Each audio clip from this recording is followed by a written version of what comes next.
Do you think it's important to address these people as a way to push back against the whole Nazbol vortex? Yeah, I do think so. These people are fascists. Jackson Hinkle, the gray zone types, they're fascists.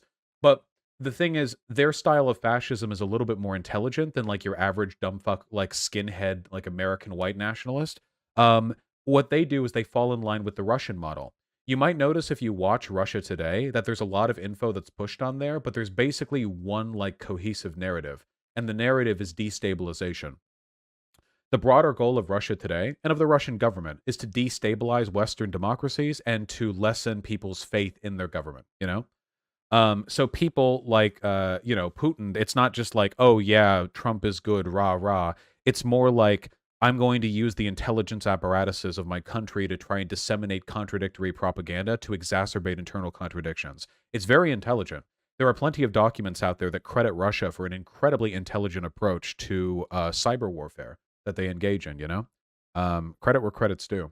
Anyway, for these fascists, the one that we're arguing with right now, their brand of fascism isn't to advocate for fascist-like policy.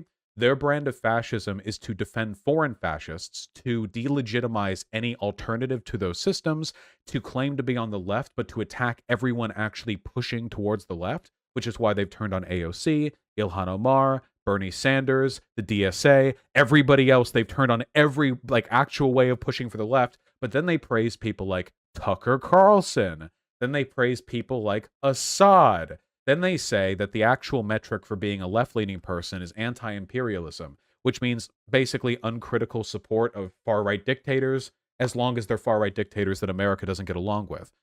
They'll destroy and sow division inside of all real legitimate left-leaning movements in this country, paving the way for fascism. That's their goal. Rather than advocating for fascism from fascism's side, they're like viruses who spread within the left and do what they can to tear it apart from the inside. Vaush, that's a lot of inference. No, I think it's a pretty clear strategy, dude. What else are you getting from people like Jimmy Dore and Glenn Greenwald?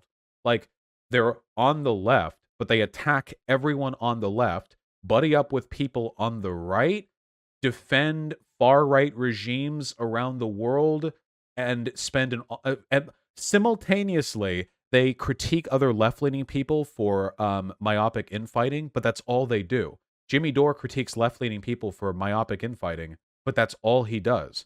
Same with all these types. Dore regularly goes on Tucker Carlson to agree with him and not push back. Glenn Greenwald called Tucker Carlson a socialist.